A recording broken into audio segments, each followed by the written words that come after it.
vem, nós vamos iniciar aquele espírito de reforma. E os milagres vão acontecer, porque as pegadas vão ser divulgadas. E tudo começou com João Paulo II. Logo assim que ele foi eleito como Papa, 7 dias depois, 7 dias depois, ele desejou retornar à sua cidade natal, que é a Polônia. E a Polônia, naquela época, era um país comunista. E eles negaram o Cristo de entrada do Papa. Então, Nossa Senhora, o Papa João Paulo II era devoto de Nossa Senhora. Ele amava muito Nossa Senhora. Então, eu não sei se ele pediu para ela, ou se ela mesmo, por vontade própria, quis fazer a vontade do Papa, de estar no seu país. Ela se apresentou no avião a um acidente na Polônia, que não foi explicado, e ela pediu que fizesse 7 dias de orações, no texto do Rosário, e foi o que foi feito, para fazer os bispos, e obedeceram essa mensagem. E quando acabou esse Rosário, no 7º dia, esse Rosário aqui foi chamado de Cedo de Jericó, foi o primeiro Cedo de Jericó. No 7º dia, as autoridades da Polônia voltaram atrás e deram o visto de entrada do Papa na Polônia. Isso foi considerado um grande milagre, porque o Papa, esqueci o nome agora, ele tentou também visitar a Polônia e não conseguiu. E já Paulo II conseguiu. Então, o secretário-geral da Polônia, porque é um país cristão, só que é um país comunista. Então, muitas pessoas impediam que o povo visitasse, que o povo tivesse contato com o mensageiro de Deus, que é o Papa João Paulo II. Então, esse foi o primeiro Cedo de Jericó. A primeira morada foi quebrada, e foi uma grande morada.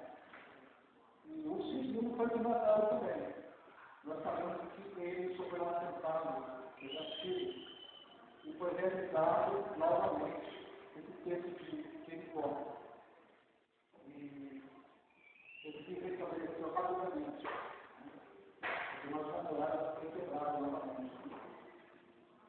E Nossa Senhora pediu para a presidente que ela fosse a outros países para tentar salvar, porque ela não conseguiu salvar.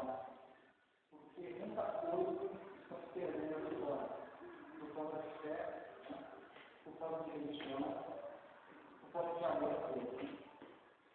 Então, o Cedo de Jericó pode fazer novamente a fé das pessoas, que é o que está faltando nos dias de hoje. Então, nós vamos pegar Josué 6, capítulo 1, conquista de Jericó.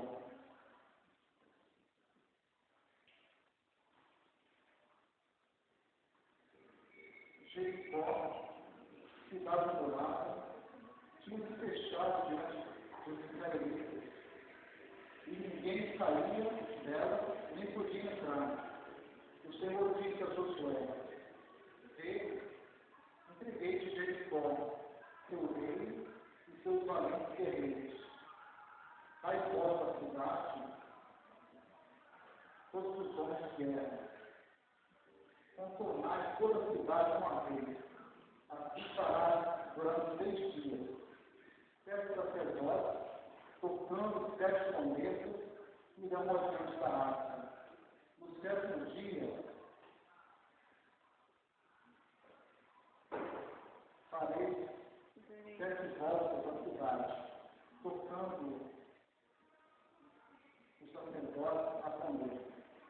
Quando o som da trombeta for mais forte e ouvir da sua voz, todo o povo soltará grande clamor e a muralha da cidade desabará. Então o povo tomará da própria cidade, cada um no lugar que ele for e ficar de frente. revelações que tem nesse capítulo, antes de comentar sobre a revelação disso aqui, vamos falar um pouco de Moisés. Moisés, ele foi muito íntimo de Deus. Mesmo assim, ele ficou 40 anos no deserto. Isso daí foi uma punição que Deus deu, né, aos pecados cometidos pelo povo de Israel. Deus é muito bom, é muito justo, mas a justiça divina, ela é implacável. Se você cometer um erro, né, você vai pagar por esse erro. Então, esses 40 anos têm essa explicação. Vocês imaginam só, Moisés foi fiel a Deus nesses 40 anos. E quando ele chegou na terra prometida, o que aconteceu? Ele não pôde entrar na terra prometida. Né? Imagina só sobre esse Moisés. Ele fica 40 anos imaginando. O pessoal de chegar, né, para conhecer a terra prometida, para ter um projeto na planta. E de repente, quando chega próximo do seu objetivo, Deus diz para ele, você não vai entrar. Mas Deus deu para ele um outro presente. Eu vou te mostrar tudo. E Deus mostrou para ele, né, a terra prometida. Mas Deus é espírito, né? E aquela terra, ela era a continuidade do deserto. Eu acho que não tinha nada de espetacular, né?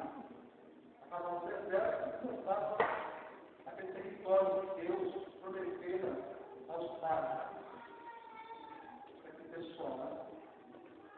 Então eu acredito que Deus mostrou para Moisés já o paraíso. E Moisés também não pôde entrar no paraíso, porque o paraíso estava fechado. Estava vazado, estava vazio, né? Nada ainda. O inferno já estava aberto lá, né? O inferno da fora está funcionando normalmente, mas o céu ainda não.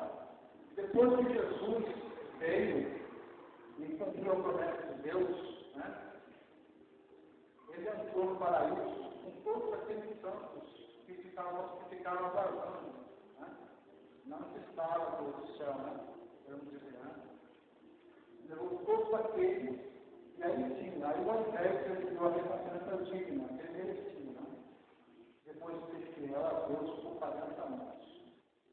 Deus abençoou Josué através de Moisés. Moisés colocou a mão sobre Josué, né, e o abençoou. E Josué, a partir daquele momento, passou a ser o substituto de Moisés. Né? Agora, vocês imaginam só Josué. Né? Deus chega para ele e fala, que é a terra prometida. Né? Então, Josué olha e fala assim, deve ter pensado, né? Mas se essa terra prometida, tem todos moradores aqui já, essa fortaleza gigantesca, né? Que nós temos que dominá-la. E Deus diz, não se preocupe, né? Essa fortaleza eu vou derrubar. Então, ele ficou surpreso para Josué, porque Josué era guerreiro. E ele tinha soldados, né? E Deus disse para ele dar a volta nessa fortaleza. E para os soldados, isso aí não é uma pessoa muito inteligente, né? Então,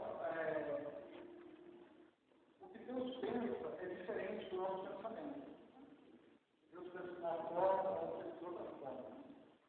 Então, Josué provavelmente deve ter olhado para a fortaleza e pensado, o que eu vou fazer mais isso aqui? Ele até mandou opções, né? Porque Josué era muito inteligente, ele tinha sabedoria. Então, ele já preparou já um sistema para poder agir. Mas Deus deixou bem claro para ele que isso aí era ele que ia fazer. É uma fortaleza inexpugnável. É impossível o homem fazer isso para mim. Então, se a gente associar isso ao dia de hoje, seria um problema que nós temos na nossa vida e nós não temos como resolver. Não adianta. Se você não tiver fé, não acreditar em Deus, não pedir para Ele, muita fé,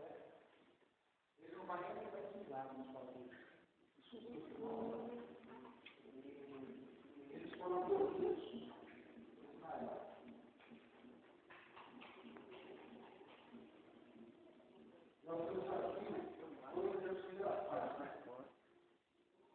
Nessa fortaleza aí existia um monte de pecado, né? Nós temos que escolher aonde nós temos que estar. Por exemplo, essa fortaleza é um monte de pecado, né? Ou lá fora. Às vezes a gente está de lado, né? Esse homem, Ação, ele precisou tudo isso aí. Ele viu Deus representar por isso o Jordão e permitir que seus filhos passaram por ele. Isso deixou o rei uma coisa tão simples, tão fácil, nós não conseguimos. Por quê? Porque Deus não falou com eles mais. Então, quando você não está com Deus, você não consegue realizar as coisas. Quando você não realizou. E ele não estava pensando por quê. Naquele momento, ele rasgou a roupa, se ajoelhou e ficou se lamentando, né? E Deus falou para ele ouvir, né? As tribos, porque havia acontecido um homem, né? Todos falaram, mas não existe, né? Então, Josué ouviu as tribos até que descobriu. Ação sentou diante de Josué e Josué perguntou para ele. Por que você fez isso? Né? Ele disse, eu não resisti. Olha só a punição que o pecado desse leva, né? Você atinge a sua carne, você totalmente a sua carne. Todos fazem isso, né? Josué descobriu que a fonte tinha feito esse crime, esse roubo, né? Ele reuniu toda a família de Ação, todos os animais dele, e levou para uma região, e lá eles foram apedrejados e queimados. E a partir daí, Deus voltou a habitar no acampamento de Israel. E Israel encontrou novamente luta, guerra, e ele foi vencedor. Então, o foco de pecado, né? Numa região santa, né, pode ser eliminado.